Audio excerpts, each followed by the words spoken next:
ये है talks news network और आप देख रहे हैं पॉलिटॉक्स, राजनीति का कच्चा चिट्ठा। आज राजस्थान के लिए बहुत बड़े गौरव की बात है कि एक साधारण से किसान परिवार में जन्मा गुदड़ी का लाल देश के दूसरे सर्वोच्च पद उपराष्ट्रपति के लिए चुन लिया गया है। जी हाँ, उपराष्ट्रपति पद के लिए आज हुए मतदान में एनडीए प्रत्याशी जगदीप धनखड़ ने विपक्ष की उम्मीदवार मार्गरेट अल्वा को हराकर चुनाव जीत लिया है। ऐसे में जगदीप धनखड़ राजस्थान से उपराष्ट्रपति के पद तक पहुंचने वाली दूसरी बड़ी शख्सियत होंगे। उससे पहले देश भर में बाबूसा के नाम से अपनी पहचान बनाने वाले बीजेपी के कद्दावर नेता भैरव सिंह शेखावत उपराष्ट्रपति रह चुके हैं। स्वर्गीय भैरव सिंह शेखावत 2002 से 2007 तक देश के उपराष्ट्रपति रहे थे। बता दें, इससे पहले भैरव सिंह शेखावत 3 बार राजस्थान के मुख्यमंत्री के रूप में कार्य कर चुके थे। वहीं धनखड़ की जीत के बाद देश के 2 बड़े संवैधानिक पदों पर अब राजस्थान का दबदबा दिखेगा। पहली बार लोकसभा अध्यक्ष और उपराष्ट्रपति राजस्थान से होंगे। छात्र राजनीति से निकले बीजेपी के ही कद्दावर नेता और कोटा बूंदी लोकसभा क्षेत्र से सांसद ओम बिरला लोकसभा अध्यक्ष हैं। आपको बता दें, देश के 14वें उपराष्ट्रपति के रूप में चुने गए जगदीप धनखड़ का जन्म राजस्थान राज्य के झुंझुनू जिले के एक छोटे से गांव किठाना में हुआ था। धनखड़ ने अपनी स्कूली शिक्षा सैनिक स्कूल चित्तौड़गढ़ से पूरी की और फिर राजस्थान विश्वविद्यालय जयपुर से स्नातक की उपाधि प्राप्त की। जगदीप धनखड़ के उपराष्ट्रपति चुने जाने के बाद चिड़ावा से करीब 17 किलोमीटर दूर स्थित किठाना गांव में उत्सव का माहौल है। धनखड़ का जन्म किठाना गांव में 18 मई 1991 को गोकुल राम धनखड़ के घर हुआ था। गांव के चौक में उनकी पुश्तैनी हवेली भी है। आपको बता दें, जगदीप धनखड़ की प्रारंभिक शिक्षा भी इसी गांव के सरकारी स्कूल में हुई। एनडीए प्रत्याशी जगदीप धनखड़ के उपराष्ट्रपति पद पर जीत की सूचना मिलने के साथ ही गांव में खुशी का माहौल है। गांव के हर घर में मिठाई बांटी जा रही है और महिलाएं मंगल गीत गा रही है।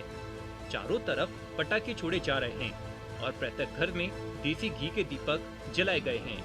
सुप्रीम कोर्ट में वरिष्ठ अधिवक्ता रहे धनखड़ ने उच्च शिक्षा राजस्थान विश्वविद्यालय से पूरी की है। राजस्थान यूनिवर्सिटी से एलएलबी करने के बाद वे वकालत करने लगे थे। राजस्थान हाई कोर्ट में वर्षों तक वकालत की तथा 1986 में Rajasthan high court bar association के अध्यक्ष भी रहे।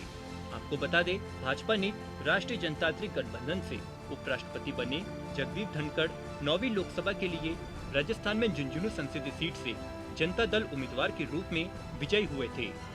उस दौरान कुछ समय के लिए धनखड़ वीपी सिंह गठबंधन सरकार में संसदीय कार्य मंत्रालय में उप मंत्री बने थे। इसके बाद जगदीप धनखड़ ने 1991 में जनता दल छोड़कर कांग्रेस की सदस्यता ले ली।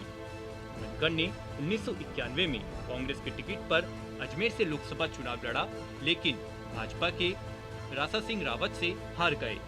लेकिन फिर 1993 में जगदीप धनखड़ राजस्थान विधानसभा चुनाव में अजमेर जिले की किशनगढ़ विधानसभा चुनाव से कांग्रेस के टिकट पर लड़ गए और विजय हुए। उन्होंने भाजपा के जगजीत सिंह को 1958 वोटों से हराया था। 1988 में वे झुंझुनू से कांग्रेस टिकट पर लोकसभा चुनाव लड़कर तीसरे स्थान पर रहे। 2003 में उन्होंने वसुंधरा राजे के भाजपा प्रदेश अध्यक्ष बनने पर भाजपा की सदस्यता ग्रहण कर ली थी।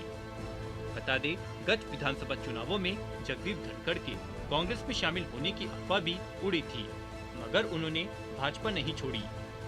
वहीं जगदीप धनखड़ का जन्म राजस्थान के झुंझुनू जिले के किठाना गांव में एक सामान्य किसान परिवार में हुआ था। इनके पिता चौधरी गोकुल चंद धनखड़ खेती करते थे। धनखड़ ने सैनिक स्कूल चित्तौड़गढ़ व राजस्थान विश्वविद्यालय जयपुर में शिक्षा ग्रहण की थी। उन्होंने 1977 से राजस्थान उच्च न्यायालय में वकालत करनी शुरू कर दी थी। 1986 में मात्र 35 वर्ष की उम्र में ही Jagdeep Dhankhar Rajasthan high court bar association के अध्यक्ष बन गए थे। वे बार काउंसिल के भी सदस्य रहे हैं। धनखड़ सुप्रीम कोर्ट के वरिष्ठ वकील भी रह चुके हैं तथा international court of arbitration Paris के सदस्य हैं। राजस्थान के जाटों को अन्य पिछड़ा वर्ग में आरक्षण दिलाने में धनखड़ की महत्वपूर्ण भूमिका रही थी। जगदीप धनखड़ के उपराष्ट्रपति पद पर निर्वाचित होने पर उनके गांव किठानागढ़ जिले झुंझुनू सहित राजस्थान के लोगों में खुशी की लहर दौड़ गई है। आपको बता दें, उपराष्ट्रपति निर्वाचित हो चुके जगदीप धनखड़ जाट समुदाय से ताल्लुक रखते हैं, जो एक राजनीतिक रूप से महत्वपूर्ण माना जाता है, जो कई उत्तर भारतीय राज्यों में वोटों को प्रभावित करती है। जगदीप धनखड़ ने सुदेश धनखड़ से शादी की है और उनकी एक बेटी है। पॉलिटॉक्स ब्यूरो, दिल्ली। ये है टॉक्स न्यूज नेटवर्क और आप देख रहे हैं पॉलिटॉक्स, राजनीति का कच्चा चिट्ठा।